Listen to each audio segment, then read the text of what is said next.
My sister, an airline pilot, called me. I need to ask you something strange. Her husband, is he home right now? Yes, I replied. He's sitting in the living room. Her voice dropped to a whisper. That can't be true. Because I'm watching him with another woman right now. They just boarded my flight to Paris. Just then I heard the door open behind me. I need to ask you something strange. Your husband, is he home right now? My sister Kaylee's voice crackled through the phone from the cockpit of United Flight 447. I was standing in our Manhattan apartment kitchen, watching Aiden through the doorway as he sat reading his morning paper. Yes, I said slowly. He's sitting in the living room.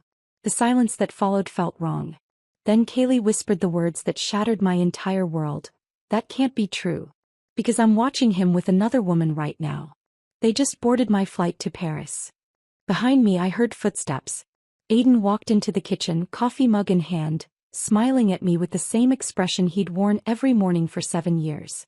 The coffee mug in his hand was the one I'd bought him for his 40th birthday. White ceramic with "World's Most Adequate Husband" printed in black letters. He'd laughed when he opened it, said it was perfect because he never trusted anyone who claimed to be the best at anything. That was 3 years ago, back when his self-deprecating humor felt charming instead of calculated. Who's calling so early? Aiden asked, moving toward the coffee maker for a refill. His Saturday morning routine never varied. Coffee, Financial Times, light breakfast, then his squash game at the athletic club by 11. I gripped the phone tighter, Kaylee's breathing audible through the speaker. She was waiting for me to say something, to react, to make sense of what couldn't possibly make sense. My husband stood 5 feet away from me in our kitchen. My husband was also apparently sitting in business class at JFK Airport with another woman. Just Kaylee, I managed, surprised at how normal my voice sounded. Pre-flight check-in. Aiden nodded absently, pouring coffee with his left hand while scrolling through his phone with his right. Tell her we said hello. Maybe we'll finally take her up on those flight benefits she's always offering. Before we continue, I want to thank you for listening to these stories of betrayal and strength.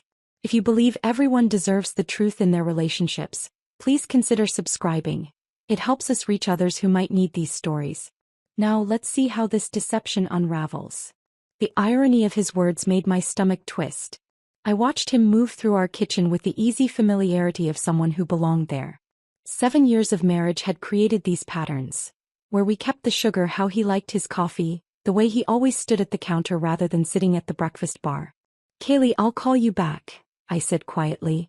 Ava, wait. I need to tell you. Her voice carried the same urgency she'd had 3 years ago when she called about Dad's heart attack. That call had come on a Tuesday morning too. I'd been standing in this same kitchen making breakfast when my world tilted off its axis. I'll call you back, I repeated and ended the call. Aiden glanced up from his phone. Everything all right? You look pale. Did I? I caught my reflection in the microwave door. Same auburn hair pulled back in a ponytail, same green eyes my father had given me, same face that had looked back at me every morning for 37 years. But Kaylee's words had changed something fundamental. The kitchen felt different now, like when you notice a picture frame has been hanging crooked for months. Just tired, I said, reaching for my own coffee mug. My hands were steady.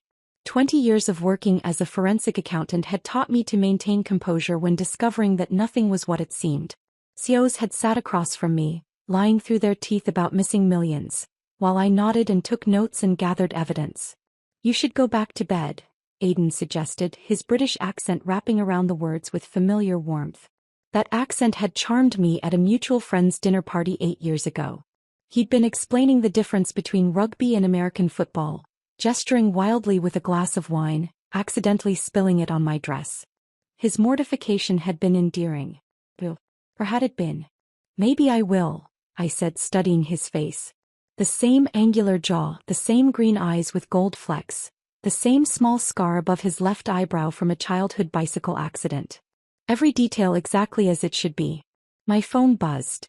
A text from Kaylee, look at this now. A photo appeared. Through an airplane window I could see the interior of business class. There in seat 3B sat a man in a blue Tom Ford suit. The photo was taken from an angle, but the profile was unmistakable. The way he held his head, the curve of his jaw, the particular way he gestured while talking. Aiden. My Aiden. Talking animatedly to a blonde woman who looked about 25, her hand resting on his forearm with casual intimacy. I looked up at the Aiden in our kitchen. Gray cashmere sweater, reading glasses pushed up into his hair, that same wedding ring on his left hand that we'd chosen together at a small jeweler in Soho. Actually, I said, my voice surprisingly steady, I think I'll make pancakes. Pancakes? He raised an eyebrow. On a Tuesday? What's the occasion? The occasion was that my sister was watching my husband on a plane while my husband stood in our kitchen, and one of these realities had to be false. But I couldn't say that. Not yet. Not until I understood what was happening. Can't a wife make pancakes for her husband without needing a reason? He smiled, that particular half smile that used to make my heart skip. Of course. Though you know I have squash at 11. Plenty of time, I said, pulling ingredients from the pantry. Flour, eggs, milk. Simple things that made sense. Unlike the photo on my phone showing my husband in 2 places at once. As I measured flour into a bowl, I thought about the small inconsistencies I'd dismissed over the past few months. The night he'd come home from a client dinner smelling like a perfume I didn't recognize. The weekend he'd gone to Boston for a conference that I later couldn't find any record of online. The way he'd been perfect lately. Too perfect. No forgotten anniversaries, no socks left on the bedroom floor, no irritating habits that had once driven me crazy but now seemed oddly absent. I love you, Aiden said suddenly, walking over to kiss my forehead. His lips were warm, familiar. I love you too, I replied automatically, the words hollow as the measuring cup in my hand. He returned to his newspaper, settling back into his morning routine. I watched him turn the pages with precise movements, each gesture exactly as I remembered. But memory, I was learning, could be manufactured. Reality could be edited. And somewhere between my kitchen and JFK Airport, my marriage had split into 2 versions. One of them was a lie. I picked up my phone and typed a message to Kaylee, "Don't let that plane take off." But even as I hit send, I knew it was too late. The engines were already running. The door was already closed. And whatever game was being played in my life had already begun. The sound of the apartment door closing echoed through the hallway as Aiden left for his squash game.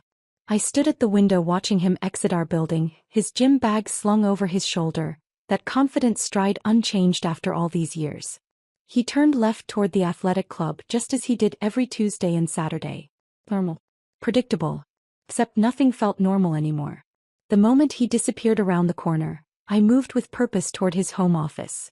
The mahogany desk we'd bought at an estate sale in the Hamptons sat beneath his diplomas from Cambridge and Harvard Business School. Everything meticulously organized as always. But organization, I'd learned from years of forensic accounting, often masked the most elaborate deceptions. I opened my laptop and logged into our joint accounts, my fingers moving across the keyboard with the same precision I used when tracking embezzled funds for Fortune 500 companies. The credit card statements loaded slowly, each month revealing a pattern that made my chest tighten. There it was, a charge at the Tokyo Mandarin Oriental from March 15th through 18th. I remembered that weekend clearly. Aiden had supposedly driven to Connecticut to help his mother reorganize her garage after his father's death. I'd offered to go with him, but he'd insisted I stay home and rest after a particularly grueling audit. The hotel charge was for 2 guests. Room service for 2. Spa treatments for 2. My hands trembled slightly as I scrolled further. Goodbye. The Four Seasons. A weekend when he'd claimed to be at client dinners in Midtown. I'd been home with food poisoning, too sick to question why his client meetings required overnight stays at hotels 40 minutes from our apartment. I pulled up his business credit card next. More hotels.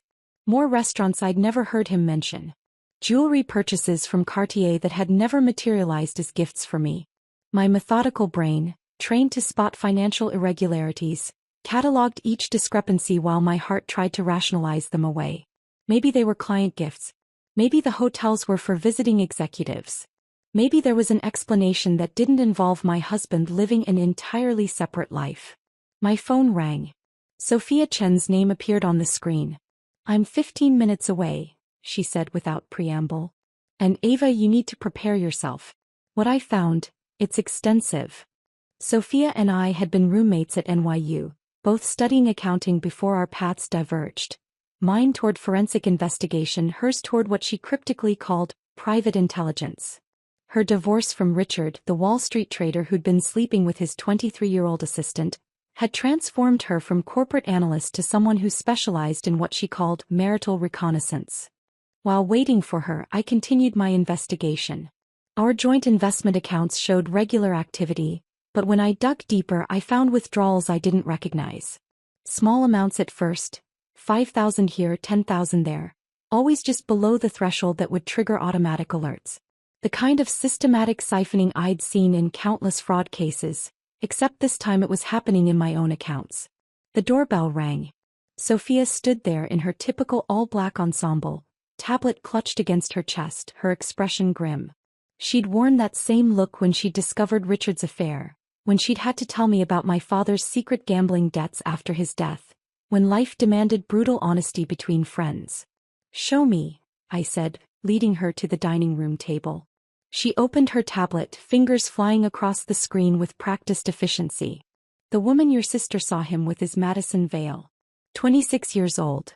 Pharmaceutical sales representative for Silex Industries." A photo appeared, blonde, conventionally beautiful in that polished way that suggested expensive maintenance. "She's been working the Manhattan territory for 2 years. Her social media is mostly private, but I managed to access some tagged photos." The images that followed made my stomach plummet. Madison and Aiden at a restaurant I didn't recognize. Madison and Aiden at what looked like a hotel bar in Miami. Madison and Aiden at a charity gala. The same night I'd been in Boston for a conference. "How long?" My voice sounded distant, like someone else was asking. "Based on the digital footprint, at least 3 months. But Ava, that's not the strangest part." Sophia pulled up another screen. "I accessed your building's security footage through a contact. Look at this." The video showed our apartment building's lobby from last Tuesday. There was Aiden, entering at 6:47 p.m., briefcase in hand. The timestamp matched when he'd arrived home from work. Everything looked normal until Sophia zoomed in. "Watch his shadow," she said. The shadow fell at the wrong angle. It flickered slightly when he passed under the chandelier. Details that would be invisible to casual observation but glaring to someone looking for deception. "This is deep fake technology," Sophia explained. "Someone has been inserting fabricated footage into your building's security system. This isn't amateur work. We're talking about sophisticated software that costs hundreds of thousands of dollars to implement properly." I stared at the screen, my mind struggling to process what this meant. Why would someone go to such lengths? That's what we need to figure out. But there's more. She pulled up another file. "I spoke to a few of your neighbors. Discreetly. Mrs. Patterson from 20C mentioned something interesting. Mrs. Patterson, 78 years old, lived alone with her 2 Persian cats, spent most of her time watching the hallway through her peephole. The building's unofficial security system. She said she saw Aiden leaving with suitcases 3 months ago. The weekend you were at that conference in Boston. She remembered specifically because he helped her with her groceries on his way out. Said he was going away for a while. I remembered that weekend. The conference had been mandatory, 2 days of mind-numbing presentations about new SEC regulations.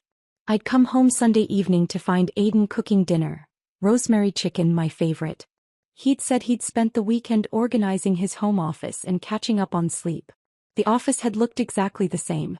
But I came home and he was here, I said, the words feeling thick in my throat. Was he? Or was someone who looked exactly like him? The room tilted slightly. I gripped the edge of the table, my accountant's brain trying to create logical columns where none existed. That's insane. People don't just get replaced. No, Sophia agreed, her voice gentle but firm. They don't. Not without significant resources and planning. Ava, has Aiden been working on anything sensitive? Any deals or projects that might make him a target? I thought about his recent work. Mergers, acquisitions, the usual investment banking activities. Nothing that seemed worth this level of elaborate deception. Unless there was something he hadn't told me about. Another secret to add to the growing pile. I need to see more footage, I said, my voice steadier now. Every entry and exit for the past 3 months. Credit card receipts. Phone records. Everything. Sophia nodded, already typing. I'll get what I can. But Ava, you need to be careful. Whoever is doing this, whether it's Aiden or someone else, They've invested serious resources. This isn't a simple affair. This is something else entirely. Sophia left after giving me an encrypted phone to contact her, warning me to act normally until we understood the full scope of what was happening. I spent the rest of the afternoon in a state of suspended animation, cleaning things that didn't need cleaning, organizing files that were already organized, anything to keep my hands busy while my mind raced through possibilities that seemed increasingly insane. At 5:30 I heard Aiden's key in the lock. The man who might not be Aiden. The stranger who'd been living in my home, sharing my bed, playing the role of my husband with such precision that I'd never questioned it until today. I arranged my face into something resembling calm and started preparing dinner. "Something smells amazing," he called out, same as always. The routine so familiar it felt like muscle memory. I decided to make shrimp scampi, my grandmother's recipe from Naples. The garlic and white wine sauce filled the apartment with its rich aroma. This particular dish held significance in our relationship. The real Aiden had a severe shellfish allergy, documented by 3 emergency room visits over the years. His medical alert bracelet, worn religiously for 7 years, specifically listed shellfish as life-threatening. "Your favorite," I said, setting the plate in front of him. My voice sounded normal, even pleasant. 20 years of maintaining composure during fraud investigations had taught me to compartmentalize panic. He looked at the dish with what appeared to be genuine delight. "You haven't made this in ages." That was true. I hadn't made it because my husband would die if he ate it. But this man picked up his fork without hesitation, twirling the linguine with practiced ease, bringing a shrimp to his mouth with appreciation. No reaction. No swelling. No reaching for an EpiPen. Just a man enjoying his dinner. "This is incredible," he said, taking another bite. "Your grandmother would be proud." My grandmother had been dead for 15 years. But she would have been horrified to see me serving shellfish to someone I was testing like a laboratory specimen. I watched him eat, cataloging every gesture, every expression, looking for the seams in his performance. "So I was thinking," I said, refilling his wine glass with the measured calm of someone discussing the weather, "we should visit your mother this weekend." The real Aiden would have immediately manufactured an excuse. His relationship with his mother was complicated at best, toxic at worst. She'd never approved of me, never forgiven him for marrying outside their social circle. Our visits to Connecticut were carefully rationed, usually requiring weeks of negotiation. "That sounds wonderful," he replied without missing a beat. "She'll be thrilled to see us." Thrilled. His mother had never been thrilled about anything involving me. I felt my phone recording from its position behind the fruit bowl, capturing this conversation that would later serve as evidence of what? That my husband had been replaced by someone who actually liked his mother? "We could stay the whole weekend," I continued, pushing harder. "Help her with that garden project she mentioned." "Perfect. I'll call her after dinner to let her know." The real Aiden would rather have dental surgery without anesthesia than spend a weekend doing manual labor for his mother. This man was failing every test, yet succeeding perfectly at being a better version of my husband. After dinner we settled onto the couch for our usual evening routine. Netflix, mild conversation about our days, the comfortable silence of a long-married couple. Except nothing about this felt comfortable anymore. Every gesture he made, every word he spoke felt like watching a highly skilled puppeteer manipulate strings I couldn't see. "I'm exhausted," I announced at 10, stretching in an exaggerated way. "That audit today really wore me out." "You work too hard," he said, kissing my forehead. The lips were warm, the pressure familiar, but wrong in some indefinable way. In our bedroom I changed into pajamas while he brushed his teeth. The sounds from the bathroom were perfect. The electric toothbrush for exactly 2 minutes, the mouthwash gargle, the face washing routine. Someone had studied my husband's habits with anthropological precision. When he climbed into bed beside me, I forced myself to remain still. He turned on his side, facing away from me, his breathing evening out within minutes. The real Aiden was a chronic insomniac who usually read until well past midnight. This man fell asleep like someone without worries, without secrets, without a stolen identity weighing on his conscience. I waited, counting his breaths, until I was certain he was deeply asleep. Then I slipped out of bed with the careful movements of someone defusing a bomb. His briefcase sat in its usual spot beside the dresser, leather worn soft from years of use. The real Aiden's briefcase, carried by an imposter. Inside, the usual contents appeared normal at first glance. Laptop, various files, business cards. But beneath a stack of investment portfolios, I found an envelope that didn't belong. My fingers trembled as I extracted its contents. A pay stub made out to Marcus Webb, address in Queens. An actors' union card. But most damning were the handwritten notes, pages and pages in someone else's handwriting, documenting my life in excruciating detail. My morning routine, down to which coffee mug I preferred. My speech patterns with certain phrases highlighted. Details about our relationship history that read like a script prepared for an audition. Ava likes her coffee with 1 sugar, no cream. She calls her sister every Tuesday and Thursday. Anniversary is October 15th. She expects flowers but pretends she doesn't. Her father died 3 years ago, sensitive subject. She tears up during the final scene of Casablanca every time.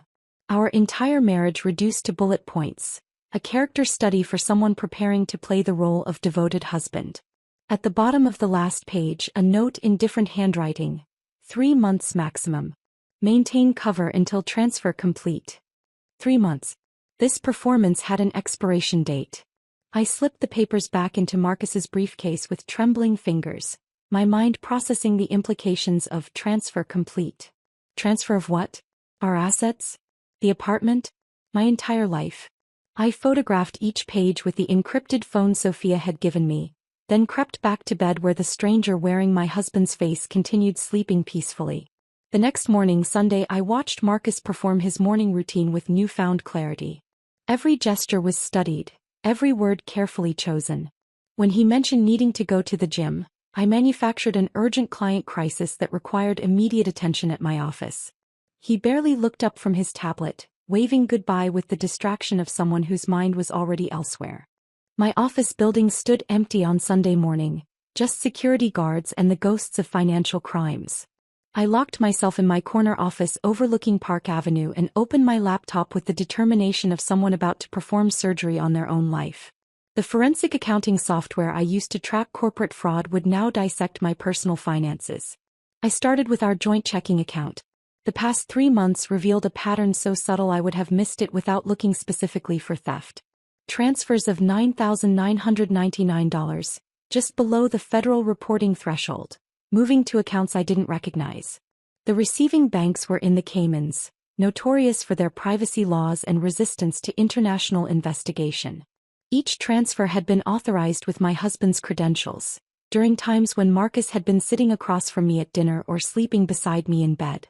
The real Aiden was somewhere else, systematically bleeding our accounts while his hired double kept me distracted with perfect impersonations of domestic bliss. I traced the money through 3 shell companies, each registered in different jurisdictions, each leading to another dead end. LuxCorp International in the Caymans, Meridian Holdings in Panama, Apex Investments in Cyprus.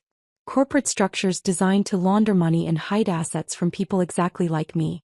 The trail went cold at Swiss banks whose privacy laws were legendary. 15 years of savings, investments, and careful financial planning vanishing into numbered accounts I could see but couldn't touch. The scope of the theft made me physically ill.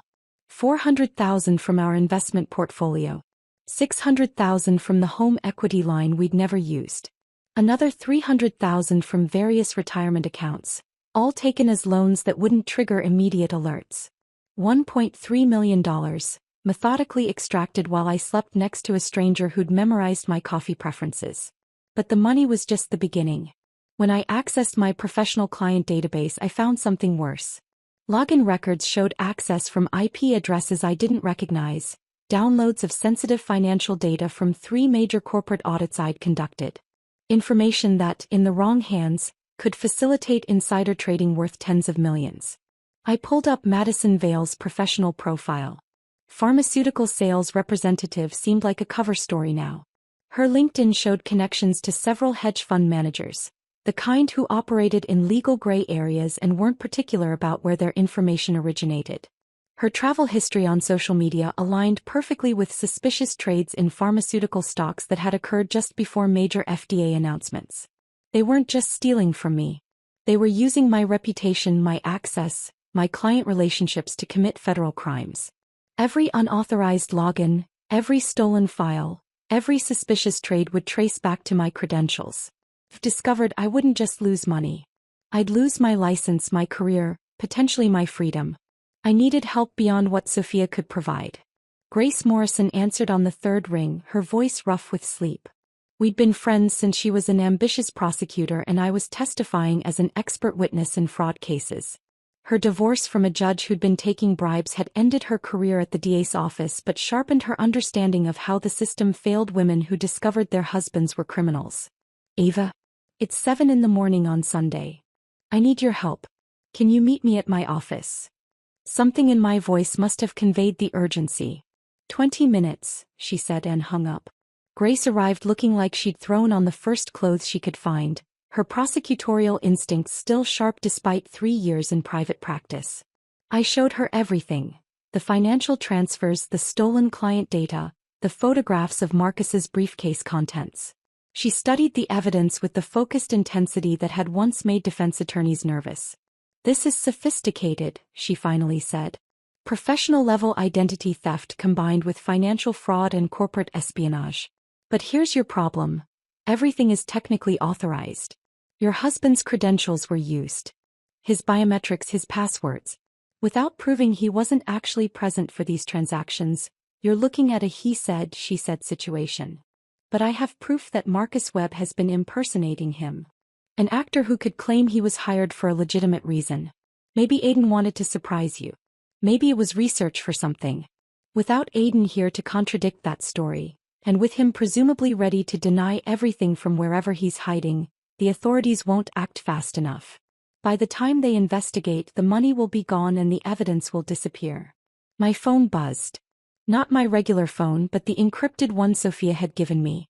I'd left it hidden in my desk drawer. The notification showed a new message on an app one didn't recognize. Grace leaned over as I opened it. A single text from an unknown number. Check Aiden's old phone. I looked at Grace. Who else knows about this? Someone who wants you to find something, she said. This feels like breadcrumbs. We drove back to my apartment together. Marcus was still at the gym, his Sunday routine predictable as clockwork. I went straight to Aiden's home office, to the desk drawer where he kept old electronics he claimed to be recycling but never actually disposed of. His previous iPhone sat there, screen cracked from when he dropped it getting out of a taxi 6 months ago. I pressed the power button, not expecting anything. The screen flickered to life. 5% battery but alive. The phone had been receiving messages for months while supposedly broken. I opened the messages with shaking fingers. There was a conversation with Madison Vale going back 8 months. Plans, photos, and details that made my blood run cold. The wife suspects nothing, Aiden had written 3 months ago. Marcus is perfect. By the time she figures it out, we'll be untouchable. The most recent message was from yesterday. Tomorrow we finalize everything. Our usual place in Paris, then disappear forever. Grace stared at the phone screen, her prosecutor's mind already building the case. Tomorrow is Monday. If they're planning to finalize everything, we need to act tonight. I felt something shift inside me, the fear and confusion crystallizing into cold determination. The same focus that helped me unravel million-dollar fraud schemes would now protect what remained of my life. I handed Grace the phone and moved to my laptop with newfound purpose. What are you doing? Grace asked. Setting a trap. Aiden might have stolen my money, but he forgot that I'm the one who knows how to track it. My fingers flew across the keyboard, creating something beautiful in its simplicity. A financial virus disguised as routine investment documents that would appear in our shared cloud storage. The code was elegant, designed to activate the moment anyone accessed our joint accounts from an international IP address. When triggered, it would freeze every transaction, lock down all associated accounts, and simultaneously alert federal investigators to suspicious activity. Is that legal? Grace watched over my shoulder. It's my own account. I'm protecting my assets from theft. Completely legal. I embedded the virus in files labeled Q3 Investment Review and Tax Documents 2024. Aiden's arrogance would be his downfall. He always checked our investments before major decisions, a habit from his banking days that even crime hadn't broken. The apartment door opened. Marcus was back from the gym whistling something tuneless. Grace and I exchanged glances. She understood immediately, slipping Aiden's phone into her purse while I closed my laptop. Working on Sunday again? Marcus appeared in the doorway, gym bag over his shoulder, performance-perfect sweat on his forehead. You really should take a break. Just finishing up, I said, my voice steady. Grace stopped by to discuss a case we're collaborating on. He nodded at Grace with practiced charm. Good to see you. Will you stay for lunch? Actually, I said, standing up, I was thinking we could have lunch at that place in Astoria. You know, where we went after our honeymoon. They had that amazing grilled octopus. Marcus's smile never wavered, but I saw the flicker of panic in his eyes. We'd never been to Astoria together. The real Aiden and I had honeymooned in Santorini, not Greece as I'd mentioned. But Marcus didn't know that. Astoria, he repeated, buying time. The little taverna where we danced until dawn. You said it was the most romantic night of your life. Grace watched our exchange like a tennis match, recognizing the test I was administering. Marcus's jaw tightened almost imperceptibly. Of course, he said finally. Though I thought it was closed for renovations. A complete fabrication to cover his ignorance. The place I described didn't exist. I smiled warmly, playing the devoted wife while documenting another crack in his performance. You're probably right. Let's just order Thai food instead. The relief in his shoulders was visible. Grace excused herself, taking the evidence with her. As Marcus headed to shower, I made 3 phone calls that would light fires under Aiden's carefully constructed scheme. First, Robert Steinberg, CEO of Steinberg Industries and Aiden's biggest client. I kept my tone conversational, concerned but not alarmed. Robert, I'm so sorry to bother you on Sunday, but I noticed some unusual activity in your company's investment portfolio while reviewing adjacent accounts. Nothing serious, probably just a clerical error, but you might want to have your team take a look. The seed of doubt planted, watered with just enough concern to trigger an internal audit that would discover discrepancies leading back to Aiden's unauthorized access. Second call, Jennifer Wu at Phoenix Capital. Same approach, different angle. A mysterious transfer that didn't match their usual patterns.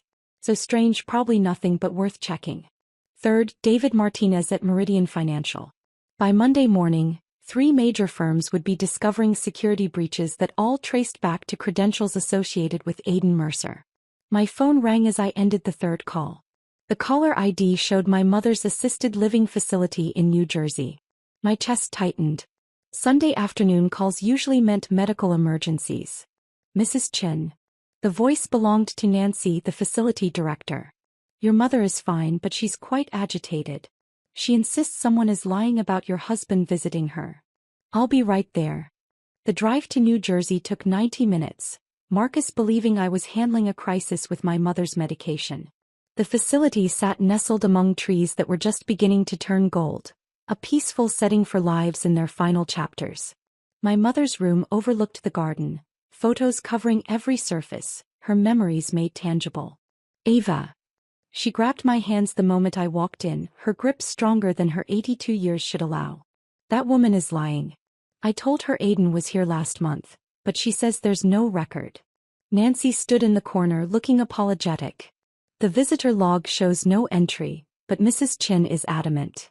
My mother's dementia made her an unreliable witness in most situations, but she had moments of startling clarity, especially about recent events. Tell me about his visit, Mom. He came on a Thursday. I remember because it was pudding day. He asked about your father's life insurance, wanted to know if there were other policies besides the one you knew about. I told him about the Northwestern Mutual policy, the one your father never told you about. Aiden said he wanted to make sure you were protected. My blood turned to ice.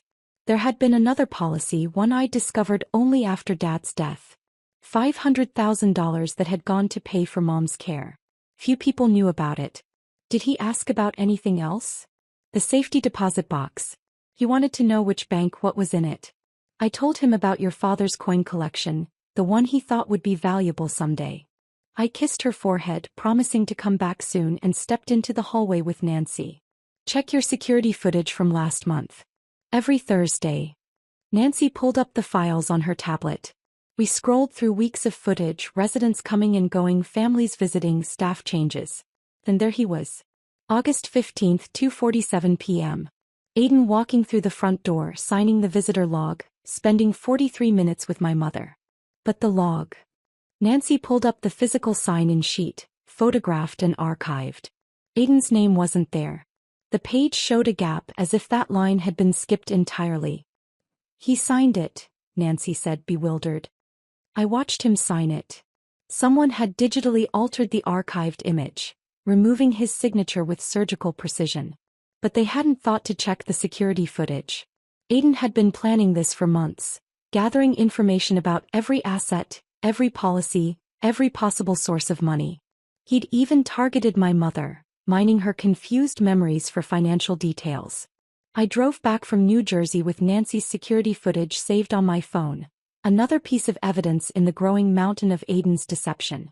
The Sunday evening traffic moved slowly, giving me time to process the calculated cruelty of visiting my mother, extracting financial information from a woman whose mind drifted between decades like a radio searching for signals. My phone buzzed with a message from Kaylee. Her flight had landed at Charles de Gaulle 3 hours ago. The attached photos made my hands tighten on the steering wheel. Aiden and Madison at the airport currency exchange, his hand on the small of her back with casual intimacy.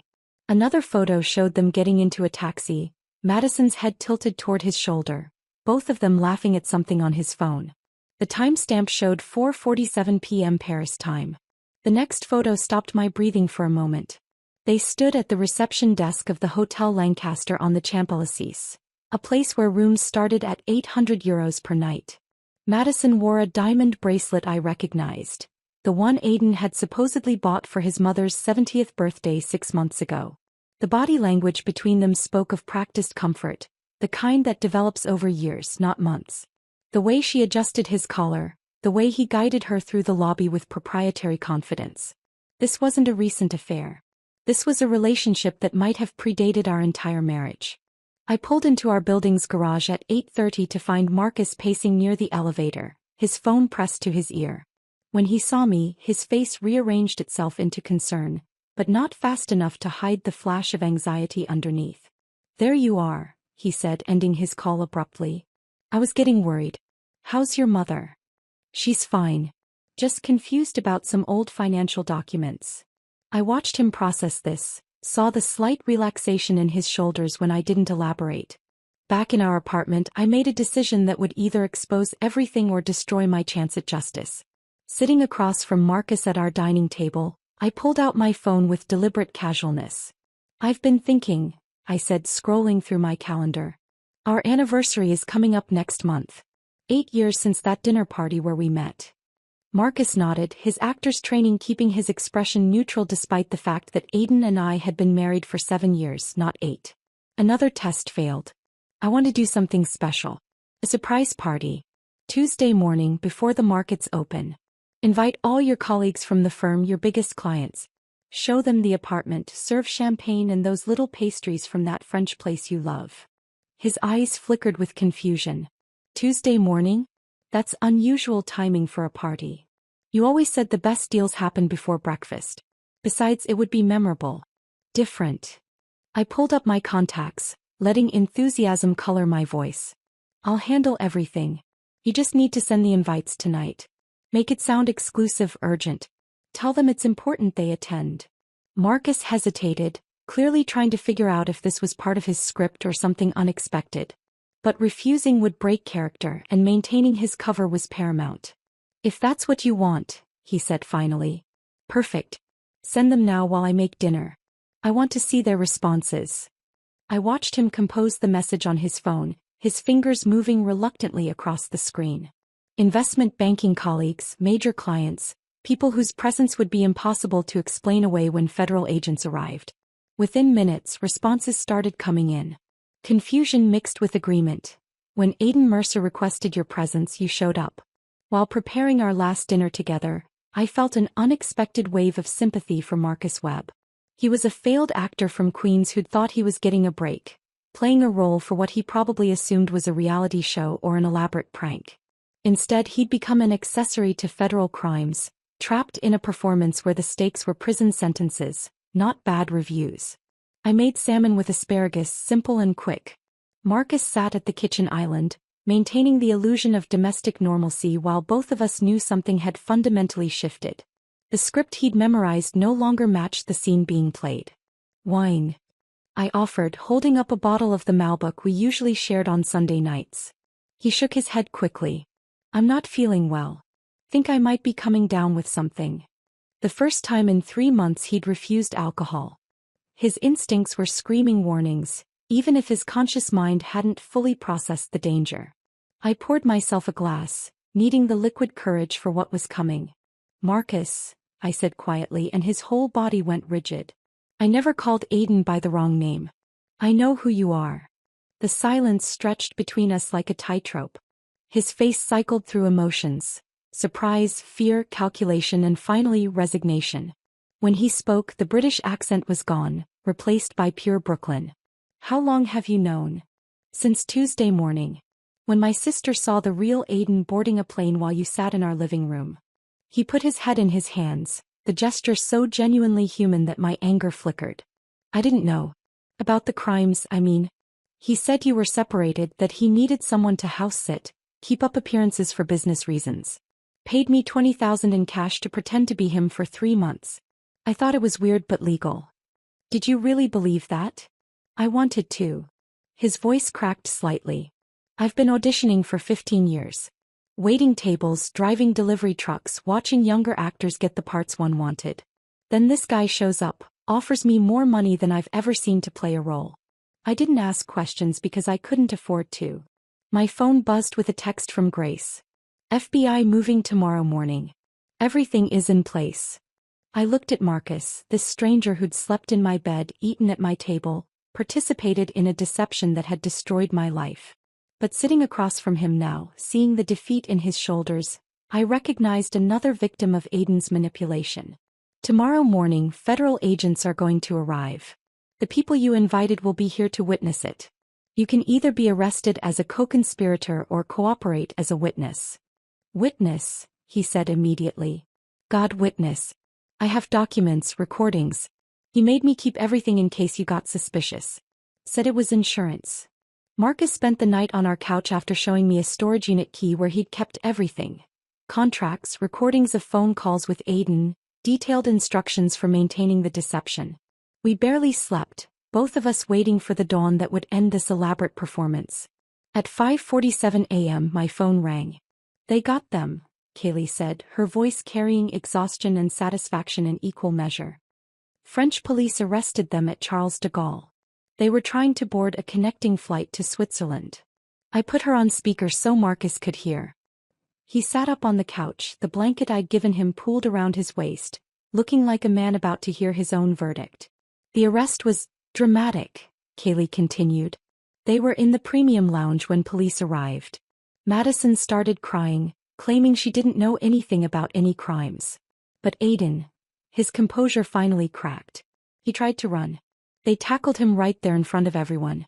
Someone filmed it. It's already on European news channels. Marcus closed his eyes, perhaps realizing how close he'd come to being in those handcuffs himself. I walked to the kitchen and began making coffee, my hands steady despite the adrenaline coursing through my system. The apartment would soon fill with witnesses to the culmination of Aiden's deception. By 7:30 a.m. the first guests began arriving. Robert Steinberg from Steinberg Industries, looking confused but curious. Jennifer Wu from Phoenix Capital, dressed impeccably despite the unusual hour. David Martinez, several junior partners from Aiden's firm, clients whose portfolios represented billions in managed assets. They clustered in our living room, accepting coffee and making awkward small talk about the mysterious urgency of the invitation. This better be worth it, Aiden, Robert said to Marcus, who stood frozen by the window. I canceled a breakfast meeting with the Seoul team. Marcus looked at me, panic evident in his eyes. The script hadn't prepared him for this. I stepped forward, playing the gracious hostess one final time. Thank you all for coming. I know the timing is unusual, but you'll understand in a moment why your presence is so important. At 7:58 a.m. I heard footsteps in the hallway. Multiple sets, moving with purpose. Marcus heard them too, his face going pale. The doorbell rang once, formally, followed immediately by firm knocking.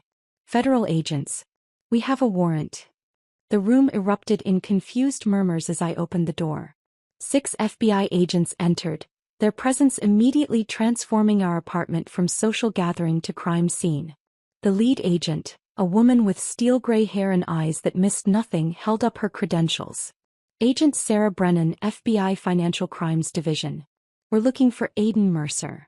That's me, Marcus said, his Brooklyn accent bleeding through the British veneer.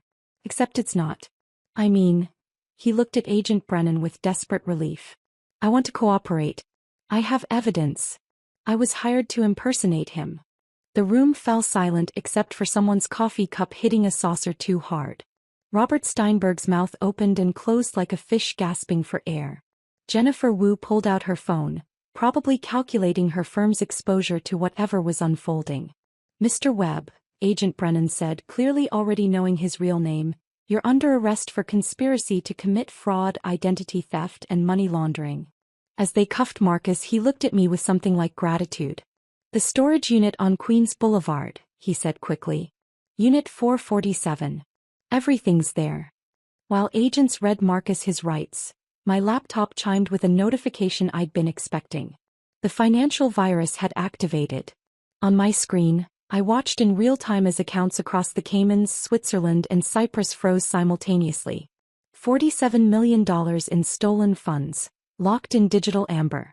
Transaction records automatically forwarded to federal prosecutors, the IRS, the SEC. Every agency that Aiden thought he'd evaded now had a complete record of his crimes. Mrs. Mercer, Agent Brennan approached me while her team secured Marcus. We'll need you to come with us for a formal statement. Of course. But first, these people deserve to know why they're here. I picked up my phone, finding the recording of Kaylee's call from Tuesday morning. Her voice filled the room, clear and professional. I need to ask you something strange. Your husband, is he home right now? The recording played through those first moments of discovery. The gathered executives listened with growing comprehension, understanding dawning on their faces. They weren't here for an anniversary party. They were witnesses to the unraveling of a massive fraud that could have destroyed their companies. Your husband, Agent Brennan addressed the room while her team worked, has been stealing corporate secrets and facilitating insider trading using information obtained through his wife's forensic accounting work. The man you've been meeting with for the past 3 months was Mr. Webb, hired to maintain the illusion while the real Aiden Mercer attempted to flee with stolen assets. David Martinez sank into our couch, calculating his firm's exposure. Jennifer Wu was already on the phone with her legal team. But Robert Steinberg walked over to me, his expression shifting from shock to something like admiration. You figured it out. You set this up. I nodded, exhausted suddenly. He counted on me not noticing. Or not being able to prove it if I did. The audit irregularities you mentioned Sunday were real. Your systems were compromised. But now the FBI has everything they need to trace exactly what was taken and how. Agent Brennan's phone buzzed. She answered, listened, then looked at me. French authorities confirm they have Aiden Mercer and Madison Vale in custody. They'll be extradited to face charges here. The apartment that had been our home, our sanctuary, was now a crime scene. Agents photographed everything, collected evidence, treated our life together as exhibits in a federal case. The assembled witnesses gradually left, each stopping to offer awkward condolences or confused gratitude. As the last agent prepared to leave, Agent Brennan handed me a card. We'll need you to testify. Your forensic work, the virus you created to track the money, it's the foundation of our case. I'll be there, I said, meaning it. The apartment fell silent. I stood in our kitchen, surrounded by the remnants of Marcus's last performance. His coffee cup still on the counter, the blanket he'd used on the couch, the notes he'd hidden throughout the apartment to remember his lines. Props in a play that had finally ended. My phone buzzed with a news alert. Video from Charles de Gaulle, shaky but clear. Aiden in handcuffs, his perfect composure shattered, being led through the airport while travelers stopped to stare.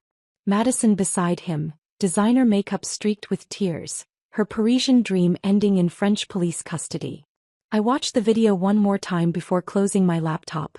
Aiden's arrest playing out in grainy airport footage that had somehow become the most watched clip on financial news channels. The timestamp in the corner read 6 months ago, but it felt like a lifetime had passed since that Tuesday morning when my world split in two. The apartment stood empty around me now, our furniture sold or donated, walls bearing pale rectangles where artwork once hung. The movers had taken the last boxes yesterday, leaving only the echoes of a marriage that had been more performance than partnership. I stood at the windows overlooking Manhattan, keys heavy in my hand, waiting for the building manager who would take possession in 20 minutes. The divorce proceedings had moved with unusual speed once federal prosecutors presented their case. Aiden's attorney, working from a French detention center while fighting extradition, had little leverage against evidence of fraud, identity theft, and conspiracy.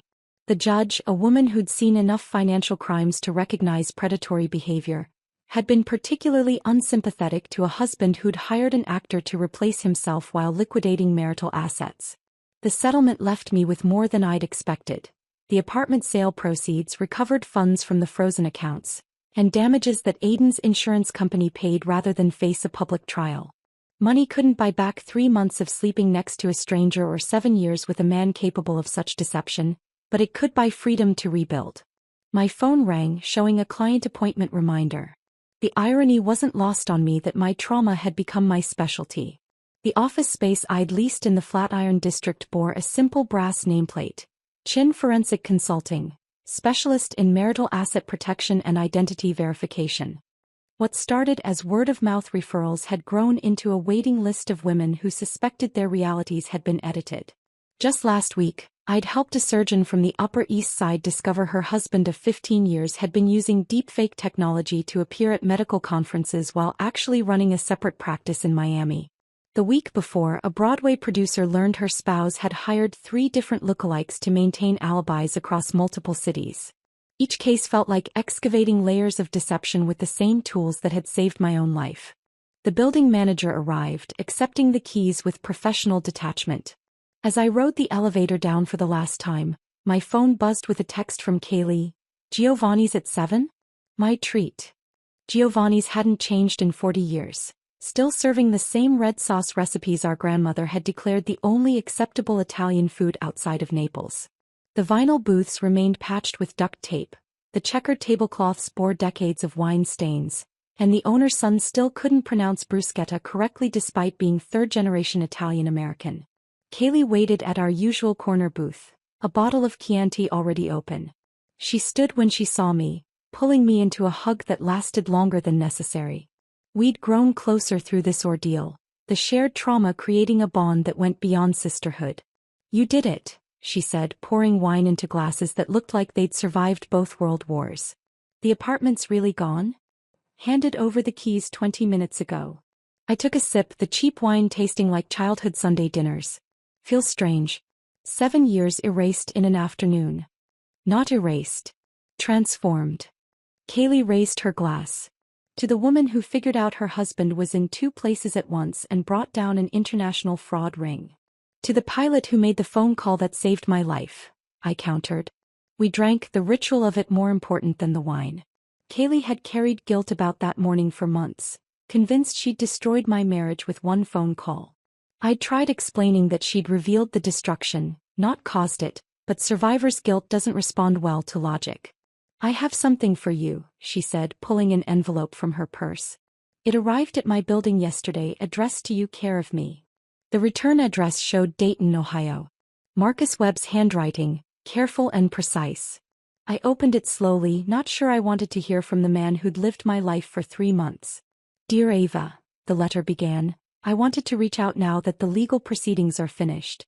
First, thank you for not pressing additional charges. The FBI had enough without your testimony to give me probation and community service instead of prison time. I'm teaching acting classes at a community college here, finally using my skills for something honest. I tell my students about those 3 months, about how the best performance of my life was also the worst thing I'd ever done. Some roles, I tell them, aren't worth playing no matter how much they pay. I think about you sometimes, wondering how someone recovers from what Aiden did. Then I read about your new firm, about the women you're helping, and I understand that you've turned poison into medicine. That's a kind of strength I didn't know existed. The storage unit had one item I didn't give the FBI. A photo from your wedding that was in Aiden's instruction packet. You looked genuinely happy. I'm sorry I was part of taking that from you. I hope someday you find something real to replace what was stolen. With sincere regret and genuine admiration, Marcus Webb. Folded inside the letter was the photograph, Aiden and me cutting our wedding cake, both of us laughing at something off camera. I studied my younger self, trying to remember what had been funny enough to cause such genuine joy. The memory wouldn't come. He seems genuinely sorry, Kaylee observed, reading over my shoulder. He was a victim too in his way. Aiden destroyed multiple lives chasing money that's now frozen in federal custody. I tucked the photo back in the envelope. Marcus just had the misfortune of being desperate enough to take the role. We ordered our usual, pasta arrabbiata for me, linguine vongole for Kaylee, with enough garlic bread to concern a cardiologist. The familiar flavors tasted like home, like continuity in a life that had been completely reimagined. What's next? Kaylee asked, spinning pasta with practiced ease. Rebecca Harrison tomorrow. CEO of a tech startup. She thinks her husband might be using AI to fake business trips. Then Thursday, the Whitman case. I meant for you. Not work. You. I considered the question, letting it sit between us like another dinner guest. 6 months ago, I'd thought my future was mapped out in comfortable predictability. Now, at 37, I was single, successful in a field I'd invented, and completely uncertain about everything except my next client appointment. I don't know, I admitted, surprising myself with the honesty. And that's oddly liberating. If this story of calculated revenge kept you hooked until the very end, hit that like button right now. My favorite part was when Ava served Aiden his favorite shrimp scampi, knowing he was deathly allergic and watching the imposter eat it without a single reaction. What was your most jaw-dropping moment? Drop it in the comments below. Don't miss more gripping stories of betrayal and justice. Subscribe and hit that notification bell so you never miss an upload.